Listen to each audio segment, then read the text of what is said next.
প্রবাস কেমন? প্রবাস হচ্ছে একজন সুস্থ মানুষকে আয়না জেলখানায় বন্দি করা। আপনি একজন প্রবাসীকে জিজ্ঞেস করে দেখেন সে কেমন আছে, আর এই কথা তাকে কেউ জিজ্ঞেস করে না। এই কথা তার পরিবার, আপনজন, ভালোবাসার মানুষজন, বন্ধু বান্ধব কেউ জিজ্ঞেস করে না। আপনি জিজ্ঞেস করে দেখেন। আপনি যাকে চিকিৎসা করেন তার শরীরে তো অনেক রোগ বাইর হবে, সে কাউকে বলে না। অনেক দিন না খায়ও থাকে এই প্রবাসে, কিন্তু প্রবাসীরা হাসি মুখ নিয়ে বলে। তারা জিজ্ঞেস করেন তো মন থেকে কোন দিন হাসছে, সে বলতে পারবে না।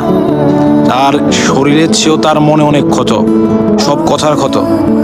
তার কথা শুনতে হয়, সবাইকে হাসি খুশি রাখার জন্য সে নিজের দেশ ছেড়ে দিছে, কিন্তু তারপরও সে সবার কাছে ভালো হইতে পারে না। তার ভিতরেও ক্ষত, বাহিরেও ক্ষত।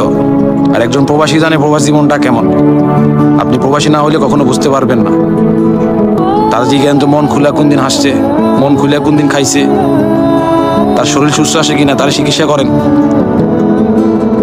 অনেক রোগ বাইর হবে, তারপরও হাসতেছে, সবাইকে ভালো রাখার চেষ্টা করতেছে, কিন্তু সবার কাছে ভালো হইতে পারতেছে না।